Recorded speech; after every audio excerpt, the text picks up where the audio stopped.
Hair conditioner एक ऐसा product है जो हमारे बालों की सेहत के लिए बहुत ज़रूरी है, पर कहीं ना कहीं उसे कुछ बदनामी मिल गई है। तो आज इसी बात को क्लियर करेंगे कि हेयर कंडीशनर की ज़रूरत क्यों है और किस तरह का कंडीशनर आपके लिए माकूल है। मैं हूँ डॉक्टर शहला अग्रवाल और आपकी स्किन के साथ साथ आपके हेयर का ध्यान भी मैं ही रखूँगी।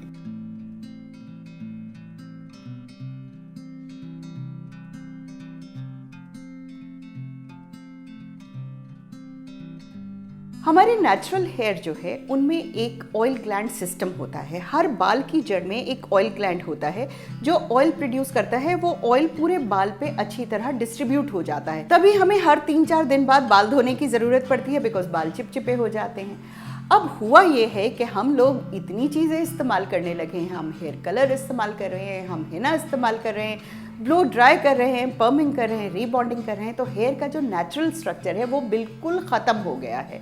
तो यहाँ पर जहाँ हेयर एक अच्छा सा रीबाउंडेड, इसको बॉन्डेड स्ट्रक्चर था, जहाँ पर सल्फाइड बॉन्ड्स थे, हमने जो भी किया वो ये वेदरिंग हो गई है, वो इस तरह से खुल गया है। सर्दी में खासकर जब हम बहुत ज़्यादा गर्म पानी का इस्तेमाल करते हैं तो ये जो ऑयल की लेयर है ये और ज़्यादा निकल जाती है और बाल बिल्कुल ड्राई हो जाते हैं। इसको हम वेदरिंग ऑफ हेयर कहते हैं, माने आपके बाल बिल्कुल चार्ज रहते हैं, खड़े रहते हैं। आप वुलन पहनते हैं तो वहाँ पर लगता है कि बाल वहीं पर अटक गए हैं। फिर उसके बाद आ जाती है डैंड्रफ की दिक्कत और इचिंग शुरू हो जाती है। तो अपने बालों को हेल्दी किस तरह रखें किसी भी सीज़न में, ये जानना हमारे लिए बहुत ज़रूरी है। और इन सब के लिए सबसे कारगर जो चीज़ है वो है हेयर कंडीशनर। लोगों को हेयर कंडीशनर से शिकायत ये होती है कि जब भी वो कंडीशनर का इस्तेमाल करते हैं बाल और टूट जाते हैं और बहुत सारे बाल टूट के हाथ में आ जाते हैं। जनाब, हेयर कंडीशनर बालों को नहीं तोड़ रहा है।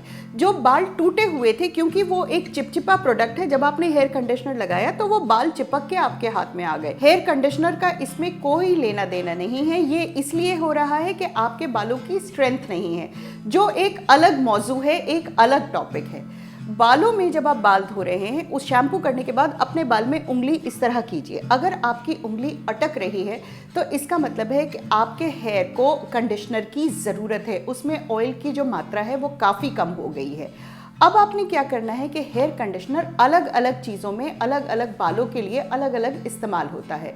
जो बाल छोटे हैं उनमें वेदरिंग कम होती है तो कंडीशनर का इस्तेमाल कम होता है, लेकिन जो लंबे बाल हैं वो लेंथ नीचे तक तो आपका नेचुरल ऑयल पहुंच ही नहीं रहा है, तो आपको कंडीशनर का इस्तेमाल करना पड़ेगा। कंडीशनर क्या होता है? कंडीशनर जो है फैटी एसिड्स हैं और वो जब आप कंडीशनर को लगाते हैं इस तरह से करके, आपको पूरी तरह उसको अपने बाल पे लगाना है। जब आपने अपने बाल पे इस कंडीशनर को लगाया तो ये जो वेदरिंग हो गई थी ये बिल्कुल ख़त्म हो गई है और आपके हेयर की स्ट्रेंथ और ताकत बहुत ज़्यादा बढ़ गई है। कंडीशनर हमेशा स्ट्रैंड पे लगता है, जड़ में नहीं लगता है। अगर आप जड़ में कंडीशनर लगाएंगे तो बाल दोबारा ऑयली हो जाएंगे। इसके साथ साथ कोशिश ये करें कि अगर आपके ड्राई बाल हैं तो आप कंडीशनर ज़्यादातर लगाएं, लेकिन अगर आपके बाल ऑयली हैं तो जब आपको ज़रूरत लगे तब आप कंडीशनर लगाएं।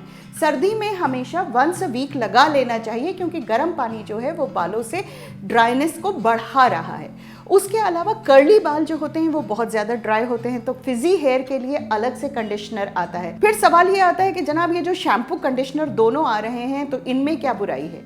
दिक्कत यह है कि शैम्पू और कंडीशनर अलग अलग चीज़ें हैं। शैम्पू में डिटर्जेंट होता है जिसे साफ करना है और कंडीशनर में ऑयल होता है जिसे ऑयलिंग करनी है, तो दोनों साथ में प्रोडक्ट बनता ही नहीं है। तो आपको शैम्पू फॉर नॉर्मल हेयर लेना चाहिए। गर्मी में आपको कंडीशनर की ज़रूरत नहीं है, सर्दी में आप कंडीशनर अलग से इस्तेमाल कर सकते हैं। फिर बात आती है हिंदुस्तान में कि भाई ऑयलिंग एक तरह से प्री कंडीशनिंग ही है। नहाने से आधा घंटा पहले अगर आप ऑयल लगाते हैं और उसको पूरे स्ट्रैंड्स पे लगाइए। अगेन, ऑयलिंग का जो फ़ायदा है वो स्ट्रैंड्स पे है, जड़ में नहीं है। और उसके बाद जब आप नहा के निकलते हैं तो आपको कंडीशनर की ज़रूरत नहीं पड़ेगी। दूसरी एक्सट्रीम वो है जहाँ पर कंडीशनर लगाने के बावजूद बाल ड्राई हो रहे हैं, तो यहाँ पर डीप कंडीशनिंग आती है। डीप कंडीशनिंग में कुछ नहीं होता, जो आपका नॉर्मल कंडीशनर है इसको आप बालों पर लगाइए और एक हॉट टावल को गर्म पानी में अच्छी तरह से निचोड़ लीजिए और उसको बांध के 10 मिनट के लिए बैठ जाइए। तो वो कंडीशनर जो है वो हेयर के रूट्स बिल्कुल अंदर तक पेनिट्रेट कर जाएगा और आपके बालों की स्ट्रेंथ को बहुत ज़्यादा बढ़ा देगा। फिर भी आप कन्विंस नहीं हो रहे हैं कंडीशनर के लिए, तो फिर यहाँ पर कुछ एक चीज़ होती है, हेयर मॉइस्चराइज़र। जिसको लीव इन कंडीशनर बोला जाता है। जब आपने बाल धो लिए, आपने उसे तौलिए से सुखा लिए, झटकिएगा नहीं, डैप ड्राई कीजिएगा, तब आप ये लीव ऑन कंडीशनर निकाल के इस तरह लीजिए। अगेन मॉइस्चराइज़र की तरह हमेशा कंडीशनर को या मॉइस्चराइज़र को हाथ पर मल लेना चाहिए, उससे जो बॉडी हीट निकलती है वो इमल्सिफाई कर देती है। अब इसको आप सेमी ड्राई हेयर पे पूरे बालों पर लगा के छोड़ दीजिए, इसको धोने की ज़रूरत नहीं पड़ेगी। आई होप मैंने आपको कंडीशनर की जो महत्व है उसके बारे में थोड़ा सा कन्विंस कर दिया हो, बिकॉज कंडीशनर एक बहुत ही अहम चीज़ है, और ख़ासकर आजकल के मौसम में जब हम इतना हॉट वाटर इस्तेमाल कर रहे हैं और वेदर इतना ड्राई है, बाल नहीं तोड़ता है। अगर आपके बाल टूट रहे हैं तो हमारे वीडियोस जहां हम हेयर केयर और हेयर प्रॉब्लम्स की बात कर रहे हैं उसका इंतज़ार कीजिए, उसको ज़रूर देखिएगा। हम कोशिश करते हैं कि जो भी प्रॉब्लम्स आपके पास आ रही हैं, आपके सामने आ रही हैं, उसका कोई ना कोई सोल्यूशन हम आपको बताते रहें। लेट्स ऐप को डाउनलोड कीजिए, इसी तरह हमारी जर्नी चलती रहेगी।